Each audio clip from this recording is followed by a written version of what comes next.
నేను అతనితో 4 సంవత్సరాలు రిలేషన్‌లో ఉన్నాను.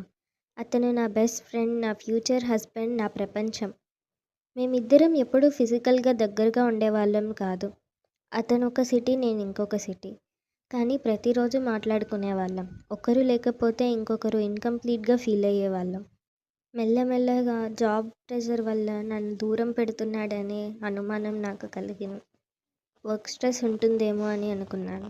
కానీ నిజం అందుకు చాలా భిన్నంగా మరియు పెయిన్‌ఫుల్‌గా ఉంది. ఒకరోజు రాత్రి అతని నుండి కాల్ వచ్చింది. అతని వాయిస్ విని ఏడుస్తున్నట్లు అర్థమైంది. నిన్ను హర్ట్ చేశాను. కానీ నీకు నిజం చెప్పాలి.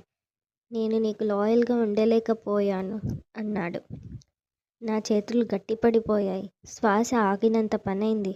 అతనిపై నమ్మకం నాకింకా ప్రపంచానికంటే ఎక్కువే.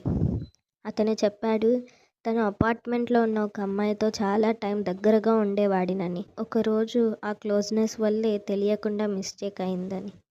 అది mistake. I swear I still love you అని చెప్పాడు. కానీ నాకు మాట రాలేదు. 4 ఇయర్స్ ప్రేమ ఒక చిన్న సెంటెన్స్‌తో కరిగిపోయింది. వర్స్ట్ పార్ట్ ఏంటంటే అతను చివరికి ఇలా అన్నాడు. నువ్వెప్పుడూ సెన్సిటివ్‌గా ఉంటావు. నన్ను అర్థం చేసుకోవడం చాలా కష్టం. అంటే తను చేసిన చీటింగ్ కూడా నా తప్పులా మార్చేశాడు. నేను చివరికి చెప్పింది ఒక్క మాట. నువ్వు నన్ను కోల్పోలేదు, నీ క్యారెక్టర్‌ని కోల్పోయావు. అంతే. అతను వెళ్ళిపోయాడు.